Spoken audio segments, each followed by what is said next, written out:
بسم اللہ الرحمن الرحیم۔ آج کا ہمارا ٹاپک کاہنوں کی بتائی ہوئی باتوں کو سچ سمجھنا۔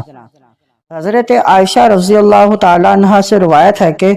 لوگوں نے نبی کریم صلی اللہ علیہ وسلم سے کاہنوں کے بارے میں پوچھا کہ ان کی بتائی ہوئی باتوں پر اعتماد کیا جا سکتا ہے یا نہیں، تو رسول کریم صلی اللہ علیہ وسلم نے ان سے فرمایا کہ وہ کچھ نہیں ہیں، یعنی وہ جن باتوں کا دعویٰ کرتے ہیں وہ بے بنیاد ہوتی ہیں، اس لیے ان کی بتائی ہوئی باتوں پر اعتماد اور بھروسہ مت کرو۔ لوگوں نے عرض کیا کہ یا رسول اللہ صلی اللہ علیہ وسلم، بعض دفعہ وہ ایسی بات بتاتے ہیں یا ایسی خبر دیتے ہیں جو سچ ہوتی ہے۔ رسول کریم صلی اللہ علیہ وسلم نے فرمایا، وہ بات حق ہوتی ہے جس کو جن یعنی شیطان اچک لیتا ہے اور اپنے دوست یعنی کاہن کے کان میں اس طرح ڈال دیتا ہے جس طرح مرغ کوئی دوسرے مرغ کو دانہ لینے کے لیے بلاتا ہے، پھر وہ کاہن اس بات میں 100 سے زیادہ جھوٹی باتیں ملا دیتے ہیں۔ حضرت صلی اللہ علیہ وسلم کی بعثت سے پہلے اہل عرب کاہنوں کی بتائی ہوئی باتوں پر اعتماد اور بھروسہ کرتے تھے۔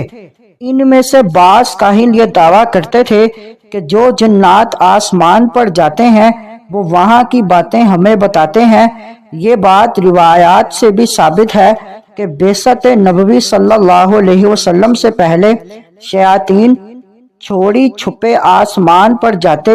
وہاں دنیا میں آئندہ پیش آنے والے واقعات جن کا تذکرہ فرشتوں میں ہوتا یا اللہ تعالیٰ کی طرف سے فرشتوں کو جو احکام دیے جاتے، وہ شیاطین ان کو ادھر ادھر سے چھپ کر سن لیتے تھے اور پھر زمین پر آ کر ان میں اپنی من پسند باتوں کا اضافہ کر کے اور جھوٹ ملا کر اپنے متبعین کو بتا دیتے تھے۔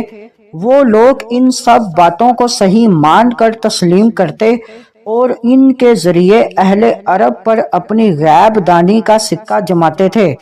لیکن رحمت عالم صلی اللہ علیہ وسلم کی بعثت کے بعد جب شیاطین کو آسمان پر جانے سے روک دیا گیا